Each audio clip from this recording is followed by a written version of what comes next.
Good morning, champions. This is Professor Austin from Government College of Technology. I am having my beautiful questions along with me. இப்போ என்ன பார்த்தீங்கன்னா ஒரு stone இருக்குது, ஒரு கல் இருக்குது. கல் வந்து ஏரில் வந்து எவ்வளோ வெயிட்டாக இருக்குது அப்படின்னா, காற்றுல வந்து எவ்வளோ வெயிட் அப்படின்னு பார்த்தீங்கன்னா 392.4 நியூட்டன் காற்று. அதே தண்ணியில் வாட்டரில் எவ்வளோ அப்படின்னு பார்த்தீங்கன்னா 196.2 நியூட்டன். இது நம்ம எப்படி புரிஞ்சுக்கிறது அப்படின்னு பார்த்தீங்கன்னா, இப்போ என் வெயிட்டு 58 கிலோ. ஆனால் நான் தொகுக்குன்னு போய் கிணத்துல குதிச்சேன் அப்படின்னா, கிணத்துல போகும்போது I can feel less weight. ஏன் அப்படின்னா நம்ம வெயிட்லாம் இழக்கல, அப்போ 58 தான் இருக்கும். ஆனால் நமக்கு வந்து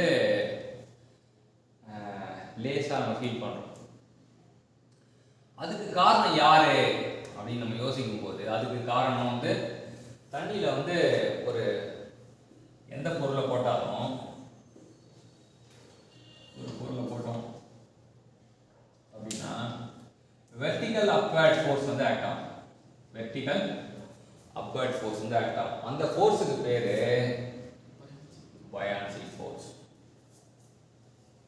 நம்ம வெயிட் வந்து கம்மியாக ஃபீல் பண்ணுறதுக்கு காரணம் வந்து இந்த பயான்சி ஃபோர்ஸ் தான். அந்த பயான்சி ஃபோர்ஸ் எப்படி கண்டுபிடிக்கிறது அப்படின்னா, ஸோ ஏரில் எவ்வளோ வெயிட்டு பை வாட்டரில் எவ்வளோ வெயிட்டுன்னு ரெண்டுக்கும் ஒரு டிஃப்ரென்ஸ் தான் பயான்சி ஃபோர்ஸ். ஸோ பார்த்தீங்கன்னா ரெண்டுத்தையும் கழிச்சிங்க அப்படின்னா 2, 12ல் 6 போச்சுன்னா 6, 10ல் 9 போச்சுன்னா 18ல் 9 போச்சுன்னா 9, 2ல் 1 போச்சுன்னா 96.2. Answer. Weight of the water displaced தான் buoyant force. So weight of the water displaced is nothing but weight of the water displaced, அதான் buoyant force.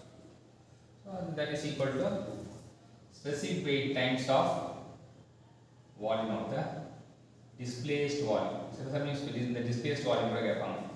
இப்போ இன்னும் கொஞ்சம் இது பண்ணணும். Specific weightனா என்னன்னா, it is a product of density and gravity. So இந்த ப்ராப்ளத்தில் weight of the water displaced தான் கேட்டால் நேரடியாக buoyancy force போட்டாலே கிடைச்சிடும். ஆனால் சில ப்ராப்ளத்தில் வால்யூம் ஆஃப் டிஸ்பிளேஸ் கேட்டாங்கன்னா, வால்யூம் டிஸ்பிளேஸ்ட் வால்யூம் கேட்டாங்கன்னா அகைன் வந்து நம்ம இது வந்து weight of இது வந்து weight of the water displaced by rho g அப்படி போடும். அது பார்த்தீங்கன்னா